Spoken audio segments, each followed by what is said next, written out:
ආයිබෝවන් සුබ දවසක් ඔයාලට UN's Diary channel එකෙන් අලුත් වීඩියෝ එකක් අරගෙන ආවා මම.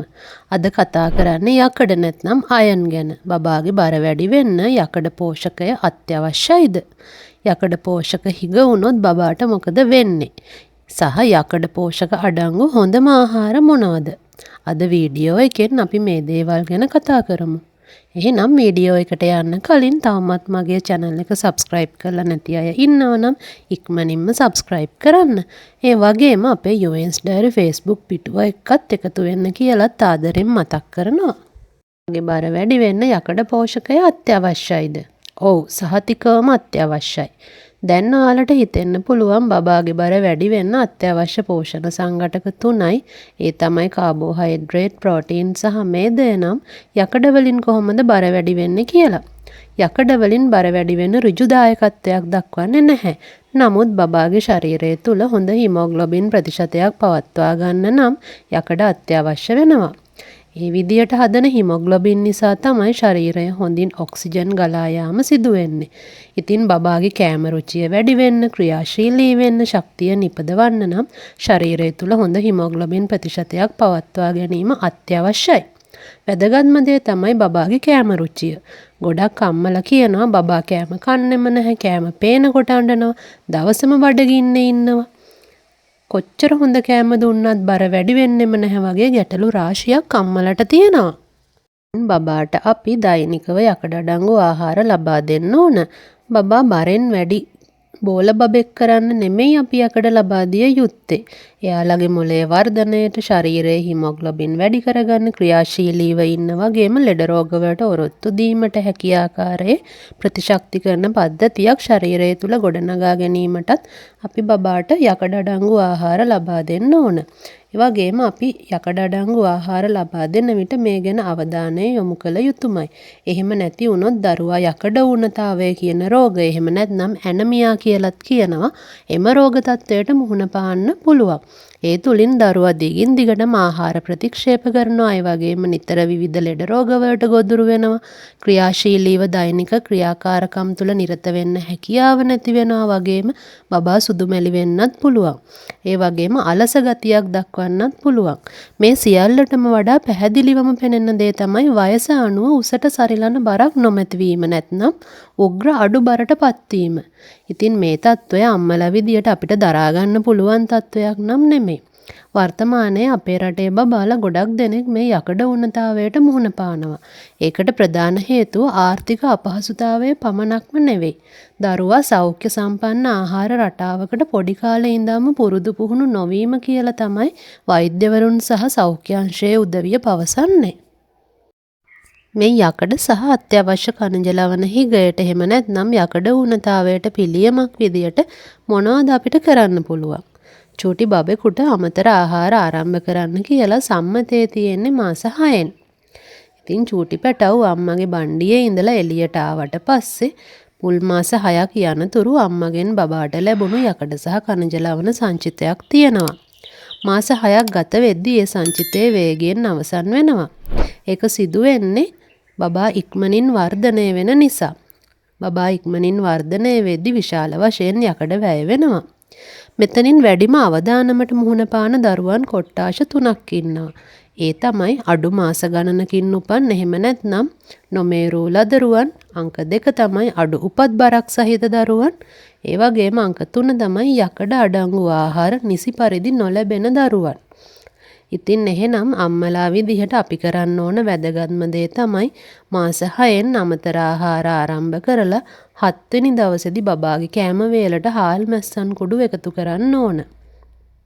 බබාට අමතර ආහාර ආරම්භ කිරීමට පෙර රජයෙන් ඔයාලට ලබා දෙන කෑම පොතේ තියෙන උපදෙස් නොසලකා හරින්න එපා කියලා මම ඉතාම ආදරෙන් ඉල්ලනවා. ඒක ඒ තරමටම වැදගත්. බබාට කෑම පටන් ගන්න සති 2කටවත් කලින් අම්මා විදිහට ඔයාලා සූදානම් විය යුතුයි. මුල් දවස් 6 ලබා දෙන්නේ බත් සහ පරිප්පු නම් 7 වෙනි දවසේ හාල් මැස්සන් කුඩු අනිවාර්යෙන් ලබා දෙන්න ඕන. බෙරිබත ආරම්භ කරන මුල් දිනයේදීම හාල් මැස්සන් කුඩු සකස් කරගන්න. එහෙම නැති වුණොත් 7 වෙනි දවස පහු වෙනතුරු ඔයාලට බබාගේ ආහාර වේලට හාල් මැස්සන් කුඩු එකතු කරගන්න නොහැකි වෙන්න පුළුවන්. එහෙම වුණොත් ඒක බබාට කරන ලොකු වැරැද්දක් විදිහට තමයි මම දකින්නේ. මොකද බබාගේ යකඩ සංචිතය වේගයෙන් ඉවර වෙනවා නම් අපි හැකි වේගයෙන් යකඩ බබාගේ ආහාර වේලට එකතු කරන්න ඕන. ඒ කාරණාව ඒ තරමටම මම ඔයාලට අවධාරණය කරන්නේ නිසා. එතැන් පටන් යකඩ අඩංගු ආහාර විදිහට පරිප්පු, කඩල, බිත්තර, මස් හා මාළු වර්ග, වෙනත් ධාන්‍ය වර්ග දිනපතා ආහාරයට එකතු කරන්න ඕන. සමහර අම්මලා ඉන්නවා බබාට මස් මාළු ලබා දෙන්න ප්‍රමාද වෙනවා. වැඩිපුර බිත්තර සහ හාල් මැස්සන් පමණක් ලබා දෙනවා. ඇතැම් අය බයයි බබාට මස් වර්ග ලබා දෙන්න. තවත් සමහරු ආගමික විශ්වාස මත දරුවාට ශාකමය ආහාර පමණක් ලබා දෙනවා. එහෙම කරන්න එපා. මේ ඉන්නේ වේගයෙන් වැඩෙන දරුවන්. අපි යාලට වේගයෙන් වැඩෙන්න නම් වේගයෙන් ඔවුන්ගේ ආහාර වේලට යකඩ සහ khනිජ ලවණ එකතු කළ යුතුමයි. ඒ වගේම මම පලා වර්ග ගැන නොකියුවොත් ඒක ලොකු අඩුවක්. යකඩ වැඩිපුරම අඩංගු පලා වර්ග තමයි නිමිති, මුරුංගා කොළ, කතුරු මුරුංගා, මුකුණු වැන්න, ගොටුකොළ, සාරණ තම්පලා වැනි සියලුම පලා වර්ග බබාට දෙන්න ඔයාලට පුළුවන්. දරුවගේ දිනපතා ආහාර වේලට පලා වර්ගයක් එකතු කරන්න. ඒ වගේම මේ පලා වර්ග බබාට දෙනව නම් නාරං, දෙහි, දොඩම් වැනි පළතුරක් අතුරුපස විදිහට හෝ ලබා දෙන්නත් අමතක කරන්න එපා. මොකද පලා වර්ගවල තියෙන යකඩ ශරීරයට අවශෝෂණය කරගන්න නම් විටමින් C අත්‍යවශ්‍යයි.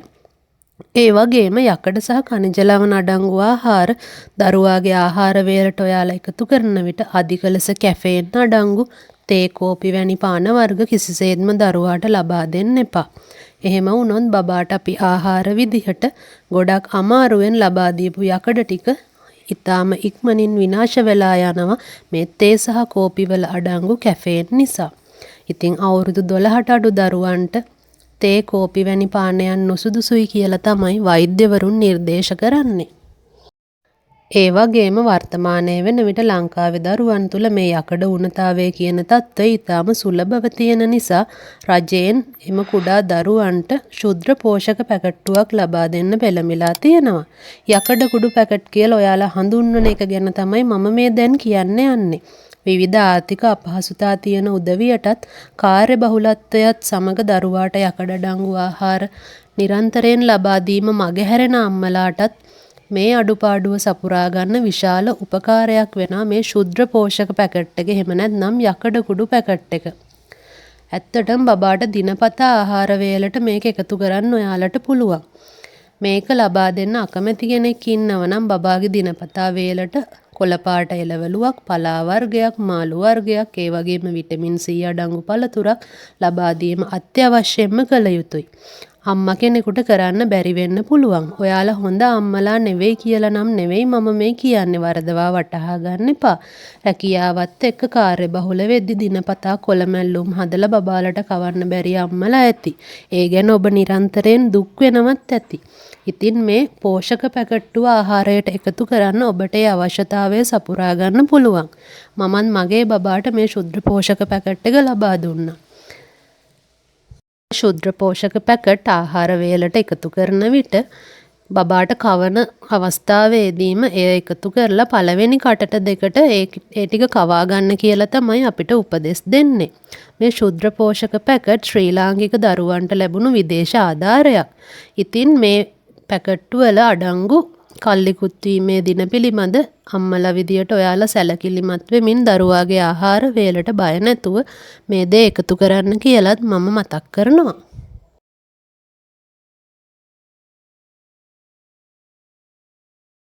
ඒ වගේම යකඩ ගැන කතා කරනකොට පණු රෝග ගැනත් මම කතා කරන්න ඕන. බබාගේ ශරීරයේ හිමෝග්ලොබින් අඩු වෙන්න පරපෝෂිතයින් එහෙම නැත්නම් පණුවන් හේතුවක් වෙනවා කියලා ඔයාලා දන්නවද? දැන් ඔයාලා පණු බෙහෙත් දෙන්න ඕන කියලා ඔලුවට දාගන්න එපා. මම මේ ඒ ගැන නෙමෙයි කියන්නේ. බබා උග්‍ර අඩුබරක ඉන්නවා නම් ආහාර ප්‍රතික්ෂේප කරනවා නම් මොනතරම් පෝෂදායී ආහාර ලබා දුන්නත් දරුවාගේ බර වැඩි වෙන්නේ නැත්නම් පණු ප්‍රතිකාර පිළිබඳවත් වෛද්‍යවරයා සමග සාකච්ඡා කරන්න ඕන. ඒක තීරණය කරන්නේ බබාගේ ડોක්ටර්. මම මගේ බබාගේ ડોක්ටර් එක්ක මේ ගැන කතා කරපු අවස්ථාවේ බබාගේ ડોක්ටර් මට දීපු උපදෙස් තමයි දරුවන් වයසින් වැඩි වෙන විට යම් වයස් මට්ටමකදී අනිවාර්යෙන් පණු බෙහෙත් ලබා දෙන්න ඕන කියලා දෙයක් නැහැ. නමුත් දරුවාට පණු රෝග තියෙනවා කියලා සාක්ෂි තියෙනවා නම් පණු ප්‍රතිකාර වලට යොමු වෙන්න ඕන. ඉතින් දරුවන්ගේ හැසිරීම ක්‍රියාකලාපය අනුව පණු රෝග තියනවද කියලා අම්මලට යම් යම් නිගමන වලට එන්න පුළුවන් නම් ඒ අවස්ථාවේදී වෛද්‍යවරයා හමු වෙලා ඒ පිළිබඳව කියලා පණු ප්‍රතිකාර වලට යොමු කරන්න ඔයාලා මතක තියාගන්න. මොකද මේ කුඩා දරුවන් මිදුල් වල සෙල්ලම් කරනකොට වැලි සහ මඩ අත ගන්නවා. ඉතින් එයාලගේ අත්වලින් මුඛය හරහා පණු බිත්තර ඇතුල් වෙලා ශරීරය තුල පණුවන් වර්ධනය වෙනවා. දරුවන්ට මොනතරම් පෝෂණීය ආහාර දුන්නත් ඒ ආහාරවල තියෙන සියලු පෝෂණය අරගෙන වර්ධනය වෙන්නේ පණුවන්. ඒ තුලින් දරුවා අලස වීම සුදු මැලිවීම සිදු වෙන්න පුළුවන්. ඉතින් ඒ තුලින් ශරීරයේ හිමෝග්ලොබින් අඩුවීමත් දරුවාගේ ආහාර රුචිය නැතිවීම සහ බර අඩුවීමටත් ඍජුවම බලපානවා. ඉතින් දරුවට පණු බෙහෙත් දෙන්න ඕනද කියලා අම්මලා විදිහට ඔයාලට තීරණය කරන්න පුළුවන්. දරුවාගේ හැසිරීම සහ ක්‍රියාකලාපය පිළිබඳ අවධානයෙන් ඉඳමින් සහ වෛද්‍යවරයා හමු වෙලා සාකච්ඡා කිරීමෙන් පසුව.